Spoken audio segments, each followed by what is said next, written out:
Kita mula dari langkah Anwar. Anwar memulakan satu langkah untuk cuba mendapat merampas kerajaan. Okey. Langkah itu dibina atas landasan yang berpaut pada janji-janji palsu daripada Zahid dan Anwar sendiri. Okey, daripada Zahid menjanjikan UMNO seketul kepada Anwar tanpa merujuk kepada MKT UMNO. Bahawasanya semua UMNO akan sokong Anwar. Itu adalah satu kepalsuan. Yang kita dah lihat laporan-laporan polis yang dibuat oleh MP-MP tertentu, ya, dan ada surat sokongan Zahid. Zahid sehingga kini tak sangkal saya dan tak ambil tindakan perundangan terhadap saya. Okey. Baik, so itulah janji palsu kepada Anwar. Dan atas keyakinan tu, Anwar sendiri yakin bahawa dia boleh bawa DAP dengan amanah seketul kepada Zahid. Memang DAP ni di luar dia tak nak bermusuh dengan Anwar, jadi dia kata saya sokong Anwar, tapi sebenarnya kalau kau baca betul-betul tuntutan DAP ni, sebenarnya dia takkan. Dia ni majoriti kat DAP ni depa belah siapa kita tahu. So jadi mereka tak boleh kerjasama dengan tim A yang diterajui oleh Najib, dan baru-baru ni Zahid juga terlibat lah. Semua pemimpin bermasalah duduk dalam tim A. Tim A ni minoriti, sokongan ahli parlimen paling sikit sekarang ni saya ingat 10. Tetapi kebetulannya mereka memegang tampuk kepimpinan UMNO. Okey, sebab ada Zahid, Bom Mokhtar, semua yang bermasalah ni semua duduk dalam tim A. Okey. Jadi atas janji-janji palsu ni, Anwar menipu diri dia sendiri dan dia yakin bahawa dia boleh buat pengumuman dengan memanggil sidang media dan ada wartawan tempatan dan wartawan antarabangsa, dan dia beritahu bahawa dia sudah dapat sokongan majoriti. Itu satu penipuan. Sebab dia sangka oleh kerana dia dah dapat banyak sokongan, maka MP-MP ni semua yang balance tu, macam contohnya GPS dan sebagainya, apabila dengar dia buat sidang begitu dan berani nak menghadap Agung, mereka akan sokong dia. Okey? Itu tanggapan Anwar. Tapi saya secara konsisten kata apa? Anwar tidak pernah mencecah angka 91. Sebenarnya itu juga disahkan pada awalnya oleh Datuk Seri Khairuddin Abu Hassan. Tapi apa pun, dia tidak pernah mencecah angka tu, dan semakin menjurus kepada tarikh 13 Oktober di mana dia dijadualkan untuk menghadap Yang di-Pertuan Agong, semakin menyusutlah sokongan itu. Dari UMNO 10 hingga 12, kemudian menyusut. Okey? Dan Zahid dan pemimpin-pemimpin berkenaan telah melanggar perlembagaan UMNO dan kelaziman UMNO, yang dahulunya UMNO ni akan pecat orang yang sokong pemimpin parti lawan. Okey? Dan UMNO, Zahid dan Najib, sebenarnya mereka boleh bersekongkol dengan siapa sahaja, DAP ke siapa sahaja, asalkan mereka boleh halang apa-apa percubaan Tun Dr. Mahathir Mohamad untuk kembali berkuasa. Okey? Dan mereka boleh jaja ummah, penyatuan ummah, konsep penyatuan ummah dan sebagainya, apa sahaja, asalkan tengkuk mereka selamat. Dan ternyata pada 13 Oktober bahawa saya bercakap benar, kerana Anwar tidak boleh persembahkan senarai penuh nama kepada Yang di-Pertuan Agong. Bukti yang kononnya dia dakwa dia ada. Dah nak jumpa Agong, lepas tu buat alasan, kononnya saya tak boleh dedahkan sebab nanti takut Laskar Cyber dia spin ya. Nanti takut last minute ada MP yang akan berpaling tadah dan sebagainya. Kau nak tunggu langkah apa lagi? Itu dah langkah terakhir nak jumpa Agong persembah bukti. Tak persembah bukti maknanya tak ada bukti lah, maknanya tak ada sokongan lah. Habis cerita, tak payah spin. Maknanya Anwar gagal. Dan dakwaan cyber trooper atau Laskar Cyber pro Najib, pro Zahid, pro Anwar, dan juga blogger-blogger pro Najib, pro Zahid dan pro Anwar, kononnya kerajaan akan jatuh pada 13 Oktober disebabkan Anwar akan mempersembahkan bukti kukuh sokongan terhadapnya kepada Agong sah palsu. Jadi kita tak payah cerita Anwar lagi. Kalau dah tahap dia boleh jaja nama Agong, lambung nama Agong dan tipu, Tak payah nak cerita Anwar lagi. So janganlah terkeliru dengan isu-isu yang dibawa oleh kem-kem pro Anwar ke apa. Asalkan dengar nama Anwar ni, kalau dah penipuan sampai dah lambung nama Agong sampai tahap tu pun dah tipu, tak payah nak baca lagi, tak payah nak dengar lagi. Anwar tak boleh kembali atau tak boleh jadi Perdana Menteri. So kita lupakan Anwar. Okey. So itulah sampai peristiwa 13 Oktober. Jadi sebaik selepas 13 Oktober, Zahid dah tekan butang panik. Dahulunya, Zahid dan Najib sebenarnya dah masuk gencatan politik. Tapi gencatan ni terlerai kerana sekarang dah kelam kabut. Sebabnya, spin-spin yang dimainkan oleh banyak pihak, kononnya selepas Zahid tiba-tiba beranikan diri untuk membuat tuntutan terhadap Muhyiddin, ya, ingat tak? Zahid buat satu sidang kenyataan bahawa mereka nak buat tuntutan. Kalau tuntutan itu diputuskan oleh Biro Politik Majlis Kepimpinan Tertinggi. Kalau tuntutan itu tidak dipenuhi, maka UMNO akan tarik sokongan daripada Perikatan Nasional. Nah, pertama sekali, ini adalah satu helah untuk membeli masa. Sebab dah berapa bulan UMNO dah kata mereka nak tarik sokongan, mereka tak berani tarik sokongan. Tahu tak mengapa tak berani tarik sokongan? Sebab tim A minority, tim B majority. Lah ni tim B diketuai oleh Tengku Razali Hamzah ataupun Tengku Razali Hamzah ada pengaruh besar dalam UMNO. Jadi, kumpulan Zahid ni tak berani sebenarnya nak tarik sokongan. Mereka takut kalau mereka tarik, bukannya semua mungkin ikut. Mungkin Zahid akan kena getah. Sebab tim B bukannya sokong Muhyiddin, tapi mereka ada rancangan lain. Rancangan mereka tidak melibatkan Zahid, tidak melibatkan Najib.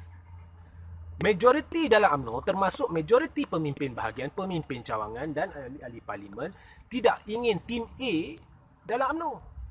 Mereka dah lama nak tim A berundur. Kalau saudara-saudari masih ingat, apabila kerajaan Barisan Nasional jatuh dulu, ingat tak apa yang dikatakan oleh beberapa pemimpin UMNO? Mereka hendak penjenamaan semula. Tetapi tim A dah hijack UMNO. Mereka tunggang PAS. Tahu tak mengapa mereka tunggang PAS? Mereka tunggang PAS sebab mereka nak tingkatkan saham mereka. Oh, tengok PAS dengan kita. PAS percaya kita. Jadi kita berjaya bawa PAS. Jadi UMNO perlukan kita sebab kitalah yang mengikat PAS dengan UMNO dan sebagainya lah. Berbagai lah untuk kekal relevan. Tapi lepas tu kau lihat tak macam mana tim A buat PAS? Dia buat macam sampah, dia kencing atas PAS, tak nak daftar muafakat nasional dan sebagainya. Ya. Jadi tim B dah muak, majoriti dalam UMNO dah muak.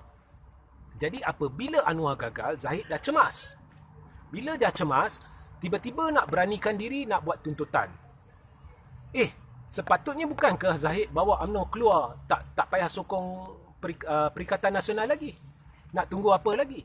Tak berani. Mengapa tak berani? Sebab kalau dia berbuat demikian, mungkin ada yang tim B tidak akan ikut dia, sengaja tak ikut dia. Sebab mereka tak nak Zahid dengan tim A dan mereka juga tak nak Perikatan Nasional. So mungkin mereka tunggu dulu. Bagi Zahid dengan geng kantoi, kemudian mereka keluar atau apalah. Zahid tak berani. Sebab dia tahu dia tak boleh kontrol UMNO seketul. Sedangkan masa dia janji kepada Anwar UMNO seketul pun dia tak boleh tunaikan. Ya. Ini pula dia nak bawa UMNO keluar tu, tak semestinya semua orang akan ikut. Jadi dia tak berani sebenarnya. Ini hakikatnya.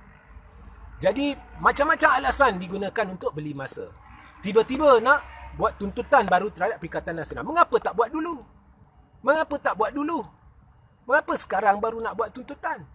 Kemudian tiba-tiba nak daftarkan muafakat nasional. Mengapa sekarang nak buat daftarkan muafakat nasional? Lepas dah kencing rumah, dah pijak-pijak muka Hadi. Mengapa sekarang? Sebab Zahid dah cemas. Dan apabila Zahid dah sedar bahawa taktik dia nampak macam tidak ganggu gugat Muhyiddin, macam tidak ada kecemasan dalam bahagian PPBM, mungkin kalau UMNO sampaikan tuntutan, kemudian Muhyiddin tak terima, itu akan menjadi satu tamparan hebat kepada Zahid. Jadi Zahid tidak boleh tanggung tamparan itu. Kerana itu sekaligus akan menjadikan Zahid seorang bodoh. Dan Presiden tidak berguna. Sebab kalau Muhyiddin tidak terima tuntutan itu, dan nampak Muhyiddin tak cemas. Sekejap lagi saya akan cerita mengapa Muhyiddin tak cemas. Muhyiddin nampak tak cemas dengan tuntutan UMNO. Jadi andai kata Muhyiddin tak terima, apa akan jadi? Ia akan jadi satu tamparan hebat kepada Zahid. Dan apabila ia jadi satu tamparan hebat kepada Zahid, maka lebih besar tekanan daripada UMNO agar Zahid tunaikan janji untuk keluar dari Perikatan Nasional atau tarik sokongan dari Perikatan Nasional. Dan sekiranya Zahid cuba tarik sokongan dan UMNO tak keluar seketul, habis Zahid. Tiba-tiba keluar cadangan gencatan politik. Kononnya nak beri tumpuan kepada usaha melawan COVID. Zahid ingat rakyat Malaysia ni bodoh. Dulu masa nak ada pilihan raya negeri Sabah, tak bimbang pun pasal COVID. Sampai Bong Mokhtar yang dalam geng Zahid dan geng Najib beria-ia cuba meracuni pemikiran adun-adun tertentu dalam Sabah untuk menyebelahi mereka sehingga boleh menjurus kepada tumbangnya kerajaan Sabah. Zahid tak fikir COVID. Tak sebut pun COVID. Masa mereka pergi berkempen, ramai ahli parlimen Barisan Nasional tak ikut SOP, tak dihukum pun. Tak fikir COVID. Masa buat langkah Sheraton tak fikir COVID. Semua langkah-langkah mereka itulah yang menyebabkan rakyat seksa sebab COVID, bisnes-bisnes dah bankrupt, rakyat merana, rakyat hidup seksa.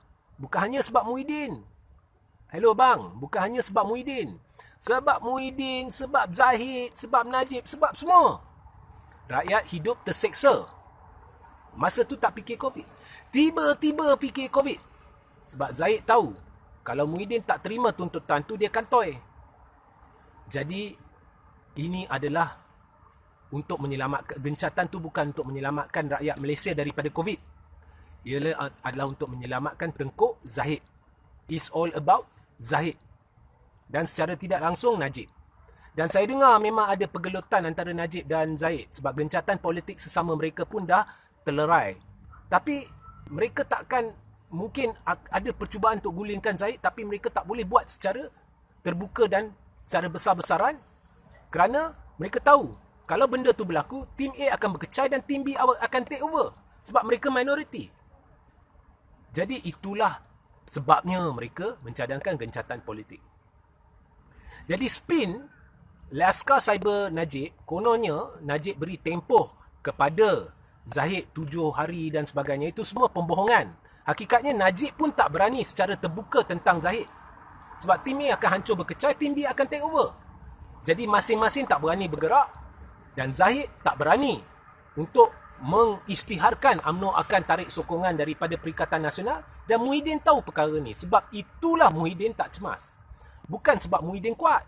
Muhyiddin sebenarnya cemas juga. Tapi dari segi lain. Dia tahu dia tidak ada sokongan majoriti dan masanya sebagai Perdana Menteri amat terhad.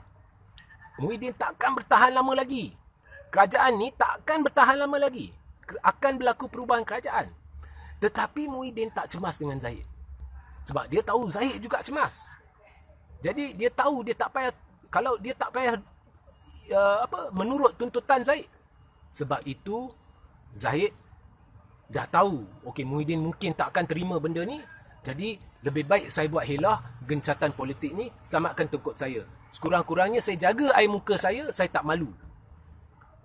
Jadi orang tanya, mengapa tiba-tiba kau buat U-turn? Oh, ini bukan U-turn sebab ini COVID. Jadi kita buat gencatan politik ya. Inilah kebodohan Zahid. Zahid ingat korang semua bodoh. Dan korang pun janganlah termakan dengan propaganda Laskar-Laskar Cyber, blogger-blogger pro Najib, pro Zahid dan pro Anwar ni. Semuanya pembohongan. Inilah yang berlaku dan ianya amat mudah dipahami. Baik? Okey. Dan akhirnya dari segi perlembagaan, orang tanya saya apa sebenarnya kuasa Yang di-Pertuan Agong. Jadi dengar baik-baik. Saya tak nak masuk perkara apa. Sebab apa? Kalau saya masuk benda tu nanti korang confuse. Jadi saya cerita secara am. Kuasa Yang di-Pertuan Agong dalam Perlembagaan Persekutuan adalah untuk melantik orang dari kalangan ahli parlimen atau ahli Dewan Rakyat yang dibagi, pada hemat tuanku, baginda tuanku, boleh mungkin mendapatkan sokongan majoriti ahli-ahli Dewan Rakyat sebagai Perdana Menteri. Dan kemudian Perdana Menteri yang dilantik itu akan menasihati Yang di-Pertuan Agong dari segi pelantikan ahli jemaah menteri. Dan secara kolektifnya akan menasihati Yang di-Pertuan Agong dalam urus tadbir negara. Okey? Okey. Now, seandainya berlaku usul tidak percaya dan undi tidak percaya terhadap Perdana Menteri, dan sekiranya usul itu berjaya, bermakna dibuktikan bahawa Perdana Menteri tidak memiliki sokongan majoriti, maka ini dengar baik-baik. Maka Perlembagaan Persekutuan memperuntukkan bahawasanya Perdana Menteri dan seluruh jemaah barisan jemaah menteri lah, kabinet lah, wajib letak jawatan serta-merta. Melainkan Yang di-Pertuan Agong bersetuju membubarkan parlimen atas nasihat Perdana Menteri. Okey, maknanya sekiranya Yang di-Pertuan Perdana Menteri, Perdana Menteri kalah undi tidak percaya, maknanya tak cukup majoriti lah. Kemudian dia mengambil option, dia sebenarnya wajib letak jawatan, memang serta-merta wajib letak jawatan. Dan kalau dia tak letak jawatan, sebenarnya benda ni boleh ditafsirkan menurut perundangan sebagai memang dia dah letak jawatan lah. Tapi ada syarat. Melainkan, andai kata Perdana Menteri, dia pergi nasihatkan Yang di-Pertuan Agong, dia minta bubar parlimen, dan Yang di-Pertuan Agong setuju untuk bubar parlimen, maka parlimen terbubar.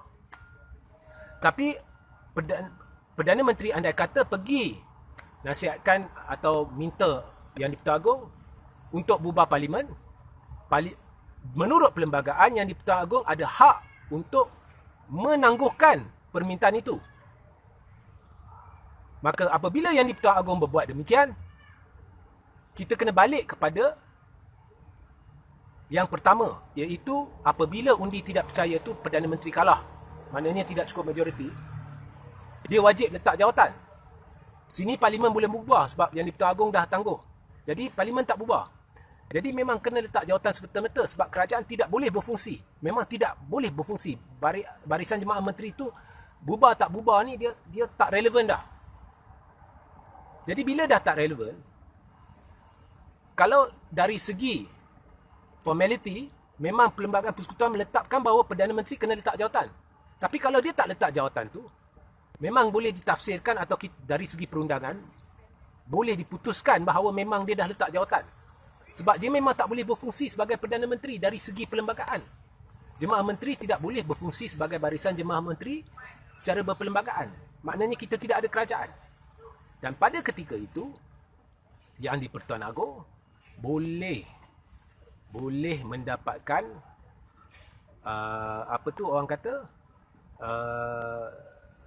boleh melantik secara berperlembagaan seorang Perdana Menteri baru.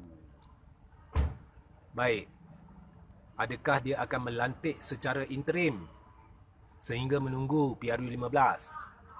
Kalau dia lantik secara interim sehingga PRU 15, maknanya dia boleh bubar parlimen pada bila-bila masa.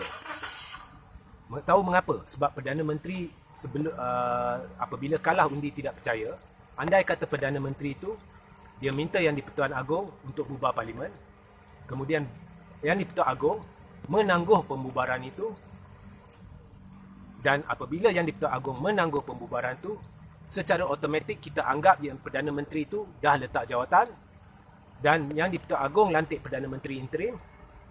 Permintaan asal tu masih relevan. Permintaan asal Perdana Menteri yang lepas tu untuk bubar parlimen masih relevan. Maka Yang di-Pertuan Agong boleh bubar parlimen pada bila-bila masa.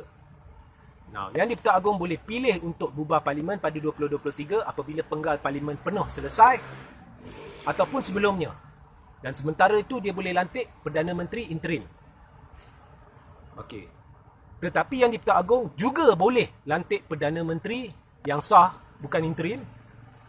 Kerana Perdana Menteri yang lepas tu, apabila Yang di-Pertuan Agong tangguh pembubaran parlimen tu, Perdana Menteri yang lepas tu memang tidak berkuasa lagi. Secara automatik dia memang dianggap letak jawatan. Okey? Kalau ada pertikaian dari segi perundangan, perlembagaan dan sebagainya, maka boleh dapat perintah mahkamah. Is quite automatic.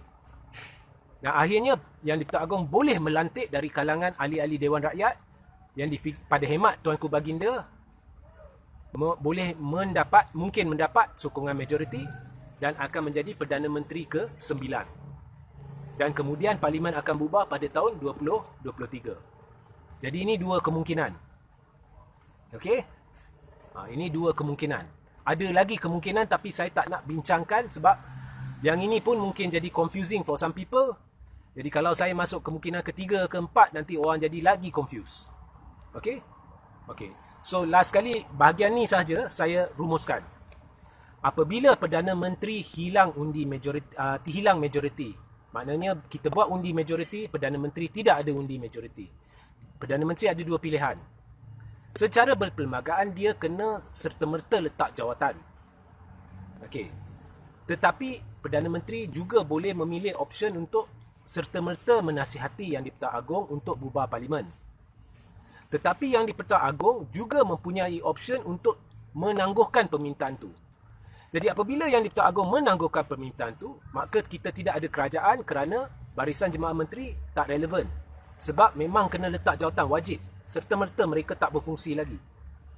Jadi walaupun Perdana Menteri tidak mengambil langkah rasmi tulis surat dan letak jawatan dan sebagainya, maka dia boleh dianggap sebagai letak jawatan. Kalau berlaku pertikaian, senang je. Boleh pergi ke mahkamah dengan cepat boleh diputuskan bahawa Perdana Menteri tidak relevan. Okey, sebab memang jelas Perdana Menteri tak boleh berfungsi. Jadi selepas itu, Yang di-Pertuan Agong boleh sama ada memilih Perdana Menteri interim atau memilih Perdana Menteri yang ke-9. Okey, Perdana Menteri interim boleh dipilih seandainya Perdana Menteri yang lepas memilih option untuk menasihati Yang Agung untuk bubar Parlimen. Tetapi Agong tangguh. Jadi apabila Agong tangguh, maka Perdana Menteri ini tak relevan lagi, tak dah dianggap letak jawatan, maka Yang di-Pertuan Agong boleh lantik Perdana Menteri interim dan kemudian Perdana Menteri interim ini akan berfungsi sehinggalah Yang di-Pertuan Agong membuat keputusan untuk bubar Parlimen. Atau Yang di-Pertuan Agong boleh terus melantik Perdana Menteri baru, iaitu Perdana Menteri ke-9, dan kemudian kita akan ada Perdana Menteri ke-9 sehingga sesi Parlimen ke-14 ini bubar pada tahun 2023. Dan ada opsi-opsi lain yang saya tak akan bincangkan. Jadi begitu mudah. Begitu mudah apa yang berlaku. Okey? Now, sebelum saya akhiri sidang ini, adakah Muhyiddin memiliki majoriti? Tidak. Ini saya katakan tidak. Dan Muhyiddin seharusnya membuat agenda utamanya apabila Parlimen bersidang, tak silap saya 2 November ni ya. Agenda utamanya harus, sebab dah terlalu banyak permintaan, harus menjadi usul tidak percaya. Jangan kata kita perlu pentingkan agenda kerajaan kerana ia adalah peraturan dewan dan sebagainya. Usul tidak percaya ni, apabila benda tu dah jadi polemik umum ni, apabila ahli-ahli Parlimen ramai dah minta usul ni, kau tak jadikan usul utama, maknanya kau tidak hormati keperluan rakyat diberitahu sama ada benar atau tidak Perdana Menteri itu ada majoriti, sokongan majoriti. Jadi saya tak nak masuk detail perkara-perkara dan apa-apa untuk confuse anda, supaya anda tidak confuse. Jadi secara am, maknanya Muhyiddin tidak hormati keperluan untuk memberitahu rakyat, sebab benda ni dah jadi polemik besar. Malah ada ahli Parlimen dari PPBM sendiri yang juga merupakan ahli Majlis Kepimpinan Tertinggi sendiri minta benda tu dijadikan usul utama. Jadi sekiranya Muhyiddin tidak menjadikan usul tidak percaya ni sebagai agenda utama, itu sendiri menunjukkan dia tidak yakin bahawa dia boleh menang usul tidak percaya. So, lepas tu kita akan masuk belanjawan. Dan sekiranya belanjawan ni, lepas tu akan masuk undian lah belanjawan. Sekiranya belanjawan ni dalam fasa pengundian tidak mendapat kelulusan Dewan Rakyat, menurut Perlembagaan Persekutuan, ianya serupa dengan undi tidak percaya. Maka kerajaan Muhyiddin akan runtuh. Okey, so ini satu cara kerajaan Muhyiddin bakal runtuh. Ada banyak cara lagi. Jadi itulah sepintas lalu apa yang sedang berlaku. Itulah sebabnya Zahid buat helah gencatan politik ni. Itulah sebabnya Zahid tiba-tiba ingin daftarkan Muafakat Nasional. Dan itulah sebabnya ramai Laskar Cyber, blogger Zahid, Najib, Anwar tengah buat spin pelbagai. Kerana semuanya sebenarnya tahu bahawa tim A ni dah cemas, dah sampai penghujung jalan, is game over. Dan tidak ada apa-apa mereka boleh buat. So, apabila mereka tidak boleh buat apa-apa lagi, mereka akan cuba buat sesuatu untuk timbulkan persepsi kononnya mereka tu kuat. Sebab tak boleh buat apa-apa lagi. So, takkan nak duduk diam. Kalau duduk diam, musuh mereka akan keluarkan kenyataan-kenyataan. Apabila mereka duduk diam, ia menunjukkan kelemahan. Jadi terpaksa cakap, terpaksa buat helah. Sampai hari di mana kapal mereka karam. Faham? Itulah yang sedang berlaku.